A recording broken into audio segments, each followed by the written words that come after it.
Ya, baik pemirsa TVR Parlemen dimanapun Anda berada, saat ini Komisi 4 DPR akan berencana melakukan revisi terhadap Undang-Undang Nomor 18 Tahun 2012 tentang pangan yang diharapkan nanti akan ada satu penyegaran regulasi agar nantinya tata kelola pangan dan distribusinya bisa lebih baik lagi dari sekarang. Nah, lantas kemudian apa yang kemudian jadi arah dan juga hal-hal yang akan diperbarui nanti dalam Undang-Undang Pangan ini. Saat ini kami sudah bersama dengan anggota Komisi 4 DPR, Bapak Daniel Johan dari fraksi Partai Kebangkitan Bangsa. Pak Daniel, Pak terkait dengan revisi Undang-Undang Pangan ini, Pak, bagaimana Bapak mendorong ini dan apa yang kemudian arah yang akan diberikan, Pak, dalam revisi ini, Pak?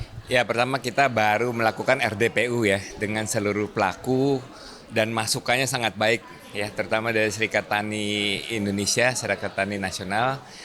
Jadi hampir semua masukan itu mengarah kepada kedaulatan pangan ya.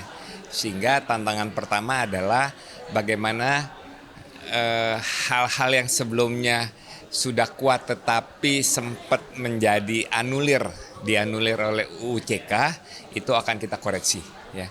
Nah, dan semua masukan itu sehati dengan segenap anggota DPR yang punya semangat yang sama bagaimana Indonesia dalam waktu yang singkat, dalam waktu yang efektif bisa melakukan dua hal ya. Mewujudkan kedaulatan pangan dan meningkatkan kesejahteraan petani. Jadi dua hal ini yang menjadi clue. Nah, sehingga saya kepikiran biar jelas kita dorong aja bukan lagi menjadi undang-undang pangan, tetapi secara konkret menjadi undang-undang kedaulatan pangan, ya, sehingga seluruh arahnya menjadi jelas. Ya. Banyak tantangan. Yang pertama semakin berkurangnya lahan, ya.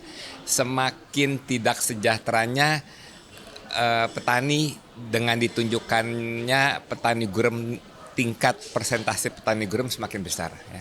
Semakin kecilnya, semakin gini rasio pemilik lahan itu semakin timpang. Ya.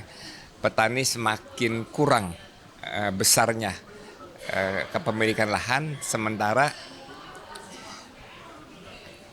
kelompok-kelompok masyarakat yang memang sudah memiliki tanah itu semakin besar. Ya. Nah, sehingga seluruh tantangan ini harus kita wujudkan termasuk dalam tata kelola pangan.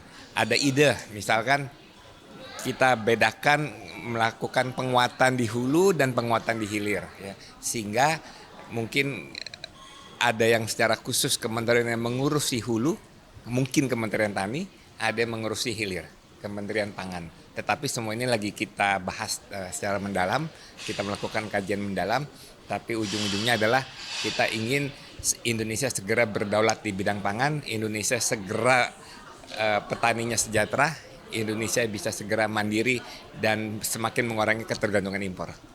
Pak, lalu Pak, ini kan ada satu wacana yang tersebar gitu terkait rencana atau mungkin bulog jadi kementerian, Pak. Apakah itu nanti akan dituangkan dalam revisi ini, Pak? Ya, kalau misalkan arahnya ke sana berarti kan sesuai dengan yang kita harapkan ada Kementerian Hilir ya. Kementerian Hilir ini Kementerian Pangan misalkan. Ya di sana nanti akan melebur baik Badan Pangan Nasional, baik Bulog, itu bagian dari kekuatan hilir yang akan semakin mewujudkan bahwa kita ini punya kemampuan sebagai kekuatan pangan dunia. Ya. Kita bisa bukan hanya berdaulat di bidang pangan di dalam negeri secara nasional, tetapi kita juga bisa menjadi kekuatan pangan bagi dunia. Pak, ini kan berarti masih mau dibahas dan masih dalam proses penjaringan masukan gitu, Pak ya. Nah, nanti targetnya kapan, Pak? Ya, mudah-mudahan paling lama tahun depan sudah bisa diketok. Jadi tahun depan akan ada satu regulasi baru yang menggantikan gitu, Pak ya, bahasanya gitu ya.